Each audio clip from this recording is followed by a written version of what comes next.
c'est très important ce qui va être énoncé ce soir à Nexus, puisqu'il s'agit de la corruption. Alors pourquoi je voulais vous parler de la corruption? C'est un sujet dont on parle peu, on parle des corrompus, mais pas de la corruption. Donc il y a un article du journal Le Monde, qui a été envoyé en date du 18 novembre 2022. J'affiche tout de suite Laure Bécuot, qui est la procureure de Paris, et qui lutte, elle, contre le crime organisé. L'infiltration de nos sociétés par les réseaux criminels dépasse toutes les fictions. Ah oui, quand même. Article de novembre 2022.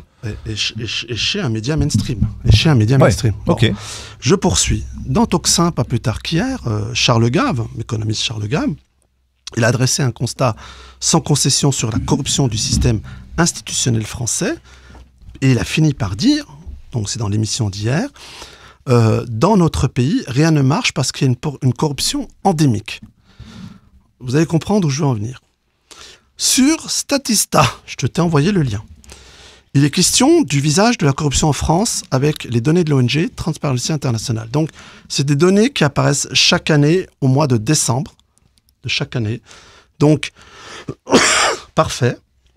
Il y a au-dessus, il est écrit, voilà.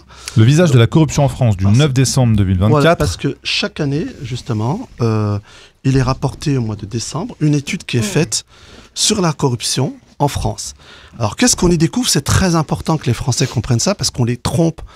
On leur dit, la corruption, c'est... Bon, il y en a partout. Mais c'est très intéressant, en réalité, d'où vient la corruption. Et c'est pourquoi j'ai cité ça avant, dans le cadre des institutions. Sur Statista, il est question de 1300 affaires de corruption qui ont été recensées en France. C'est quand même énorme. Il y a 360 jours dans l'année, donc tu comprends, ça fait 5 par jour. Le premier type d'infraction, c'est le détournement de fonds publics, 27%. C'est là. Merci. Et donc, ça veut dire que ça concerne l'échelon municipal, la mairie, les adjoints, les conseillers. Et effectivement, la fraude représente, c'est déjà beaucoup, mais que 17%. Alors, ça veut dire quoi tout ça? Ça veut dire que on est dans un pays où de plus en plus les infractions sont liées aux conflits d'intérêts, aux ingérents, mais les détournements de fonds publics, c'est-à-dire que ceux qui sont censés nous garantir la bonne gestion de notre argent, de notre impôt, le détournent. C'est pas moi qui le dis, c'est une étude qui n'a pas été contestée par quiconque, ni même par la commission parlementaire des finances à l'Assemblée nationale. D'ailleurs, certains s'en sont servis. Le Parlement européen a évalué le coût de la corruption en France, qui est complètement délirant, atteint 120 milliards d'euros par an.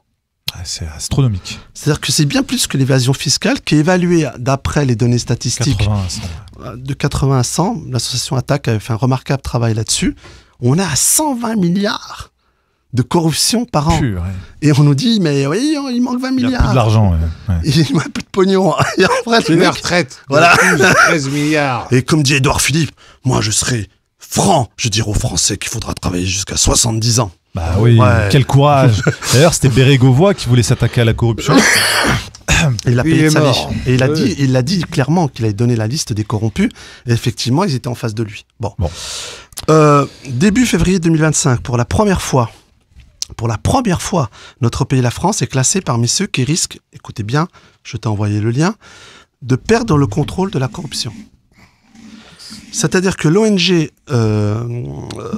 Transparency International, elle a évoqué une situation extrêmement préoccupante. Et c'est pour ça que quand les Français sentent aujourd'hui que ça bouge, c'est pas en raison des mouvements des réseaux sociaux. C'est en réalité un mouvement qui est en train de naître en France où les gens en ont marre et voudraient comprendre où va leur argent.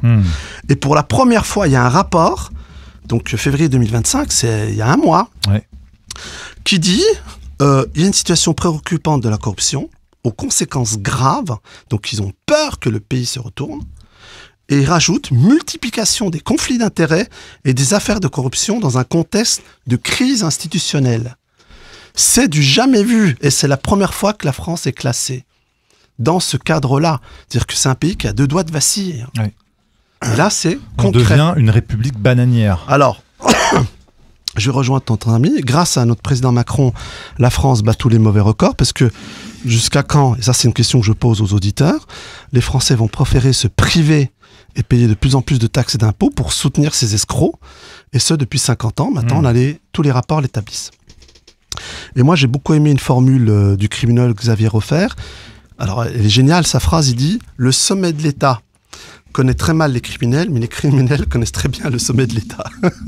Et il prenait exemple sur un des fondateurs du parti du président de la République, qui n'est pas n'importe qui, c'est vraiment quelqu'un qui est un haut personnage de l'État. Et alors vous allez sourire parce qu'aujourd'hui Retailleau, c'est le narcotrafic, son combat. Et ce type-là, il a tenté de violer, de droguer une jeune femme pour la violer. Alors moi je vais donner son nom à ce monsieur. Ce monsieur, faut lui faire de la pub. Hein. Ce monsieur il s'appelle Laurent Bigorgne, qui était l'ancien directeur de l'Institut politique de l'Institut Montaigne. Donc pour ça, il a pris que 1 an de prison avec sursis. Bien sûr, vous imaginez bien qu'il n'a pas fait appel. Mais alors, il y a une chose qui est très importante. Pendant son procès, il va reconnaître qu'il consomme 4 grammes de cocaïne par jour. Ah ouais. Et donc... C'est-à-dire, il veut pas se mettre au café? Tu sais combien ça lui coûtait par an? Ça coûte cher. Hein. Eh ben, ça coûtait, des gens ont rapporté le chiffre, 80 000 euros par an. Le mec consacrait 80 000 euros, le meilleur pote de Macron, celui qui a créé son parti, au fonctionnaire de l'État, ancien directeur de l'Institut Montaigne, et il prend qu'1 an avec sursis. Et en plus, t'as vu l'usage. Hein, essayer de droguer une jeune femme pour la violer, c'est vrai. Ça en dit long sur ce qui se passe dans le cerveau malade de ces gens. Ça, c'est l'esprit Coubertin. Et je conclus, et là j'ai presque envie de dire cette conclusion, je la partage avec Farid, parce qu'il avait pressenti. Effectivement, il y a un vrai problème en France qui est la vente des fleurons français. Donc je t'ai envoyé l'article. Alors, c'est le... Les Échos. Donc on a plus de 1570 entreprises stratégiques françaises qui ont été vendues aux États-Unis. Alors, Alstom, Technip, Doliprane, en 10 ans, les États-Unis se sont offerts plus de 130 milliards de dollars de fleurons français. Article Les Échos. C'est vrai qu'on les oublie, hein, tous les autres, parce qu'on parle tout le temps d'Alstom. Ben justement, je vais y venir, et ça sera la conclusion. Rien qu'en 2022, je parle rien que de l'année 2022, 131 entreprises. Alors, c'est important 2022, parce que je vous renvoie à l'actualité, il s'est passé pas mal de choses. Il y a 100, en l'occurrence avec la Russie, février 2022. Il y a une chose qui est très importante. 131 entreprises dites sensibles, donc extrêmement stratégiques, françaises, ont été vendues avec l'accord de Macron et de Bruno Le Maire, hein, l'anus dilaté, à des investisseurs. C'est vrai, attends, il faut quand même faire comprendre à nos auditeurs pourquoi tu dis ça. Est-ce qu'il a écrit un bouquin érotico porno, hein, c'est ça, où il parle de renflement, voilà, c'est ça, dilaté. Voilà. C'est Gallimard dans la collection blanche. Collection Gallimard. Ouais. Ah, merci. Oui. Merci Laurence. Merci Laurence. Et en plus de ça, alors moi j'ai regardé la liste des 131 sociétés, je ne vais pas tous les faire, je vais vous en faire 3. Et c'est très intéressant parce que Nexus, il travaille beaucoup à l'évolution du monde de demain et comment vivre dans... La principale entreprise du secteur de l'intelligence économique, Adit, vendue. Ouais. L'unique agence française en conseil de vote, Prox Invest, vendue. Elle est l'unique agence française en conseil de vote. C'est plus nous qui détenons la réalité des données statistiques par rapport aux élections en France. Ouais, c'est énorme. Excelia, qui est une entreprise leader sur les composants électroniques. Comme l'a rappelé tout à l'heure Farid, là, en l'occurrence, ça va dans les Rafales. C'est notre principal avion de combat. Vendu. Et la dernière, parce que c'est par rapport à Nexis, le spécialiste de l'énergie voltaïque en France, Reder Solar, vendu. Comment veux-tu qu'on imagine 1570 entreprises tricolores, apparemment, selon l'article des Échos, vendues à des groupes américains. Si ça, c'est pas de la trahison. Voilà. Donc voilà le chapitre de la corruption. Merci, ça c'est de la vraie corruption et ça a un vrai impact sur les Français. Et ensuite, quand on vient nous parler de souveraineté, on va aller taper les poches des Français pour 3 francs 6 sous. C'est là où et tous les partis politiques sont au courant. C'est Nexus qui le révèle. Le seul qui fait le boulot, je crois que c'est... comment il s'appelle, là, le mec qui est... Comment il s'appelait? Toujours vivant? Non, celui qui était sur... les Républicains. Marlex. Ah, alors c'est remarquable. Il a fait un très bon travail sur, effectivement, Olivier Marlex. Il a fait un remarquable travail sur l'affaire Alstom. Effectivement, puisque dans le cadre d'une commission parlementaire. Il a grossi les rapports qui avaient été établis déjà par les services secrets français, Ouais.